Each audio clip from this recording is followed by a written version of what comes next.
मध्य प्रदेश में विधानसभा चुनाव की तैयारी में कूदे विभिन्न राजनीतिक दल। शिवराज सरकार की लाडली बहना योजना की सच्चाई क्या है? एक बार फिर बीजेपी और कांग्रेस क्यों बने चोर चोर मौसेरे भाई? मध्य प्रदेश विधानसभा चुनाव में बसपा कितने पानी में? नमस्कार, मैं ब्रजमोहन और आप देख रहे हैं न्यूज 22। इसी वर्ष यानी कि नवंबर दिसंबर 2023 में मध्य प्रदेश, राजस्थान, छत्तीसगढ़ और हरियाणा सहित 4 राज्यों में विधानसभा चुनाव होने जा रहे हैं। लोकतंत्र के इस महाकुंभ में डुबकी लगाने के लिए सभी राजनीतिक दलों ने अपनी अपनी राजनीतिक बिसात बिछाना शुरू कर दी है।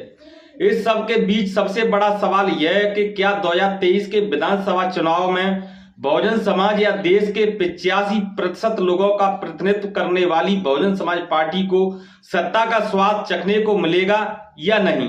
अगर बीएसपी सत्ता में भागीदारी ला सकती है तो इसको लेकर बीएसपी और अन्य बहुजन समाज की पार्टियों ने क्या तैयारियां की हैं? तो आइए हम बात करते हैं मध्य प्रदेश की। केजरीवाल की योजना को कभी मुफ्त की रेवड़ी की संज्ञा देने वाले हमारे देश के यशस्वी प्रधानमंत्री श्री नरेंद्र मोदी जी की पार्टी बीजेपी ने भी मध्य प्रदेश में मुफ्त के लड्डू बांटने की पूरी तैयारी शुरू कर दी है। जी हां, हम बात कर रहे हैं मध्य प्रदेश में भाजपा व शिवराज सरकार की लाडली बहन योजना की। मुख्यमंत्री शिवराज सिंह चौहान ने 10 जून 2023 को ही पात्र महिलाओं के खाते में 1000 रुपए प्रतिमाह सहायता राशि डालने का ऐलान कर दिया है। सीधे शब्दों में कहें तो आने वाले विधानसभा चुनावों में महिलाओं का वोट खरीदने की तैयारी बीजेपी ने पुख्ता रूप से कर दी है। तो ऐसे मौके पर भला कांग्रेस का पीछे रहने वाली? मध्य प्रदेश में कांग्रेस ने भी वचन पत्र जारी कर सरकार में आने पर महिलाओं को प्रतिमाह 1500 रुपए व एलपीजी सिलेंडर 500 रुपए में देने की घोषणा कर डाली। केवल घोषणा ही नहीं, बाकायदा पूरे प्रदेश के गली मोहल्लों में जाकर महिलाओं से फॉर्म फिल भी करवा डाले। अब ऐसे ही तो कोई बीजेपी और कांग्रेस को चोर चोर मौसेरा भाई नहीं कहता। हमारे देश के बुद्धिजीवी बहुजन नेताओं ने इन दोनों पार्टियों में कुछ तो समानता देखी होगी। उनमें से एक ये आपके सामने है कि बीजेपी की लाडली बहना योजना, जिसमें महिलाओं को प्रतिमाह 1000 रुपए दिए जाएंगे, वहीं कांग्रेस की नारी सम्मान योजना, जिसमें महिलाओं को 1500 रुपए प्रतिमाह और 500 रुपए में एलपीजी सिलेंडर देने की घोषणा की गई है।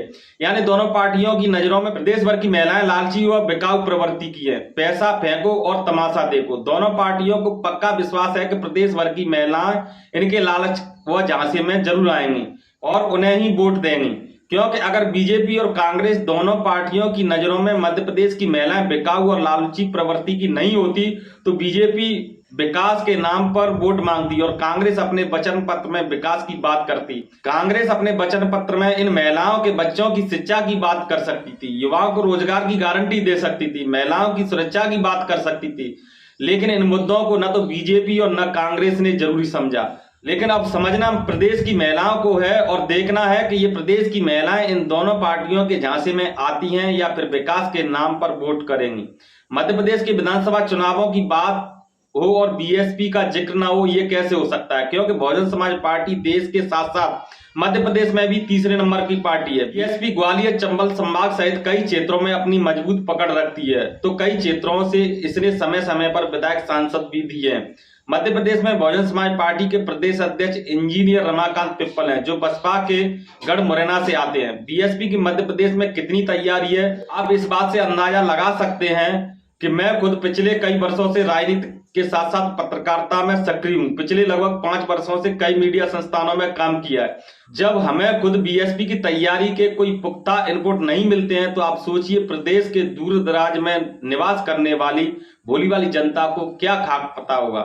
एक बार बीएसपी की तैयारियों का जायजा लेकर जनता के साथ शेयर करने का हमने प्लान बनाया और बीएसपी के प्रदेश अध्यक्ष इंजीनियर रमाकांत पिप्पल से फोन पर बात की तो महोदय जी का उत्तर मिला कि अभी महोदय जी के पास समय नहीं है, उन्हें समय मिलने पर वो मुझे खुद इंटरव्यू देने के लिए कॉल करेंगे। लेकिन ऐसा समय कभी नहीं आया और शायद ही उन्होंने कभी किसी चैनल को इंटरव्यू दिया होगा।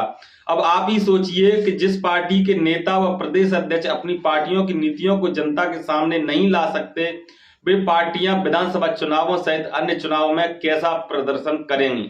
आप सोचिए, एक तरफ जहां बीजेपी कांग्रेस चुनाव जीतने के लिए तमाम हथकंडे अपनाकर पूरा दमखम लगा रही हैं, झूठे प्रोपेगेंडा रच रहे हैं, तो वहीं दूसरी तरफ जिस पार्टी पर देश के गरीब मजदूर और शोषितों का विश्वास है, बसपा को एक उम्मीद की किरण समझती है और बसपा के नेता और पदाधिकारी न तो अपनी पार्टी की योजना को सार्वजनिक करती हैं, न ही आक्रामक होकर चुनाव प्रचार की तैयारी करती हैं। ऐसे में बहुजन समाज को सत्ता का स्वाद कैसे मिलेगा, यह बड़ा विचारणीय प्रश्न है। अगर बसपा चाहती तो बीजेपी और कांग्रेस दोनों को लाडली बहना योजना व नारी सम्मान योजना के नाम पर बुरी तरह से घेर सकती थी। बसपा ये मुद्दा बनाकर जनता को समझा सकती थी कि दोनों पार्टियों में से किसी भी पार्टी ने न तो युवाओं के रोजगार की बात की है, न ही बच्चों की शिक्षा की बात की है, न स्वास्थ्य की बात की है, न सुरक्षा की बात की है। समझा है तो सिर्फ महिलाओं को लालची व बिकाऊ समझा है।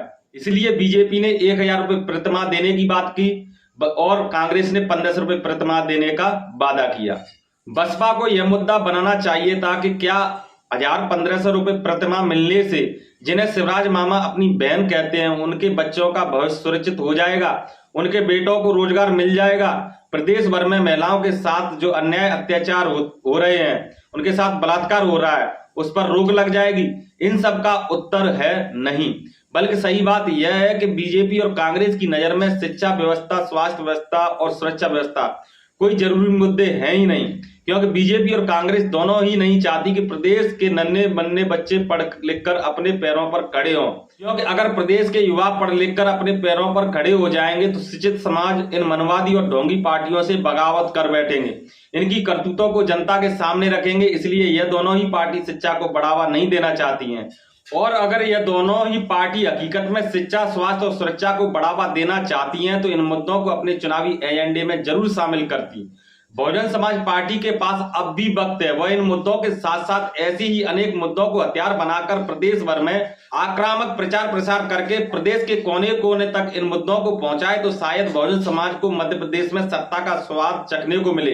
आपकी इस पूरे विश्लेषण पर क्या राय है, हमें कमेंट करके जरूर बताएं। और अगर आप मेरी बात से सहमत हैं तो इस वीडियो को ज्यादा से ज्यादा लाइक करके शेयर जरूर करें। अभी के लिए सिर्फ इतना ही। आप देखते रहिए न्यूज़ 22। नमस्कार।